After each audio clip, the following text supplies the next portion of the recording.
Is it not scary that the World Council of Churches released papers about the state of the Nigerian church? That out of the 10 richest pastors in the world, 5 of them are Nigerians.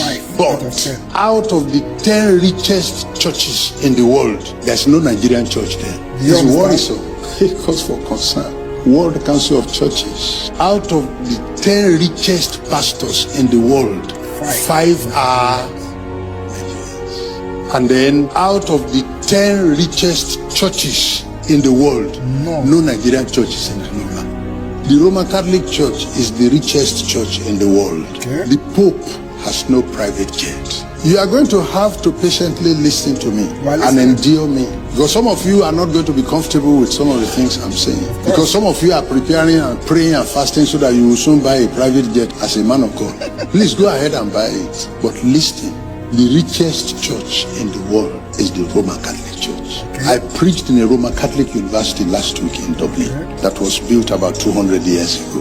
Whenever the Pope wants to travel, in January they make a list of his itinerary for the year and give it to an Italian, the Italian national carrier. That so month, the Pontiff and his entourage will be going to Philippines. They will be returning so date. Carry them. So month, the Pope and the cardinals, they're going to the Caribbean. Take them and bring them back. The Alitalia has the itinerary and they run it as an airline. Okay. And when you Pentecostals come up with some of the stuff and the brandishing and the financial recklessness that you have put the tithes and offerings of the people into, and also recklessness in the use of power, both spiritual and otherwise. At the end of the day, it's your church. It's not Jesus' church. A lot of churches I see around, they are not Jesus' churches.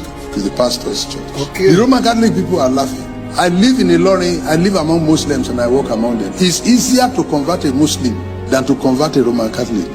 Roman Catholic will be looking at you and laughing. This house was not like this before. This house has been broken into by thieves. This house, this present house. This house is collapsing. And like Haggai asked, he said, who among you saw this house in its first building? And how does it look now? And I have wept and wept on this because there are more who are damaging it than those who are repairing it. Those who are damaging it have the social media to their advantage. Yes. They have money to their advantage. Yes. They have education to their advantage. They have seized the front lines of public news and media. Those who are repairing it don't have money. Those who are repairing it are conservative. Those who are repairing it are looked at as primitive. Those who are damaging it are doing it daily, day and night, and they are not stopping. And there is the need for God to raise people to address the body. The kind of ministry that we are gathering around this morning is a great work. To have this man volunteering to throw himself into the repair network is a very daring one. People in repair ministry are hated because there are those who are benefiting from the spoilage. Exactly. And they don't want to see repairers around. Last month, there was a PFN biennial conference in Abuja, and I was invited as one of the speakers. Okay. I was to speak on a Thursday and a Friday. And then one of the officials walked up to me and said, sorry, sir, for the way this meeting is going, we might not be able to accommodate your message. Yeah, that's today. You will talk. We would move you to tomorrow. Yeah, please. You will talk. It's okay. Then they went and announced to the public that Reverend Mole is here, but he will not be able to speak today. He will speak tomorrow. Then there was a noise across the auditorium. So I arrived again early the next day and sat down, waiting to be called. They called 4 people to speak. Some of these people spoke yesterday. And then an official again walked up to me and said, in fact, the way this meeting is going, sir, sorry, sir, we will not be able to allow you to speak. I returned to Ilorin without speaking. That's where we are now. They brought me. They were the ones who even came to the airport to pick me. They lodged me in the hotel. And I got to the meeting and they didn't let me speak. Yes. At my age, look at me. I'm retiring next year. I was skinned out. But that's not an issue to me because I am not looking for a place to preach. Not at all. I am overwhelmed. I'm a global spiritual personality as I speak. So I'm not looking for where PFN will put me to preach. No. But for that to happen to me tells me about the state of the church. So the damage to the house of God Those who are repairing it, they are fewer than those who are damaging it. People in the repair work are endangered species because there are those who don't want. They are making money from the way it is. This young man who is coming into the kind of work that he has chosen, he is like signing his death warrant because there are those who don't want to repair.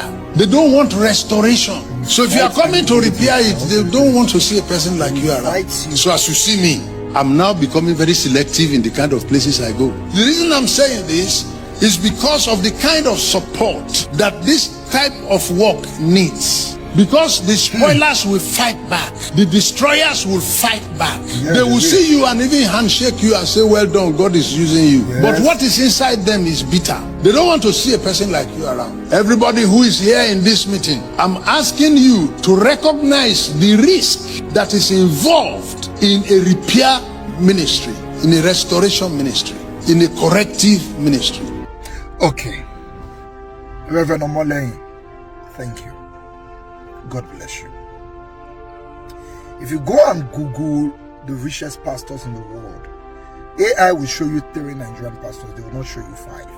But Reverend Omolei has a source, and he said 5 of the Nigerian pastors are among the 10 richest pastors in the world. In case you don't know who they are, I will call their name. Oyedepo, Winners Chapel. Yeah, Adeboye, ROCCG. Chris Oyakilome, Christ Embassy. The next question is this Jesus church? As I've given with somebody just now. When you give your money in church, you say you're giving it to God. Which person get the account when the transfer enter? The church has the account. Go to CAC and look at the registration documents that they use to register your church. You'll find out that some of you, your church is a limited liability company, LTD. They have shareholders. By all standards, it's a business. And I ask again, is this what Jesus did? Our grandfathers, when the Catholic came to Nigeria in the early days, they planted schools that taught our great-great-grandfathers for free. Many of these schools belong to the missionary. Today, Pentecostal has a lot of money. How many schools have they planted to teach people for free? They are building the most expensive universities now. A Muslim who is a billionaire has more access to a university built by the church than a Christian who does not have 1 million. So money is the criteria for this. Later they'll tell you it costs money to run the church. A church that can fund private jets can run a school for free. Do you know what it takes to fund private jets? Do you know how much is an engine of Boeing? Do you have an idea?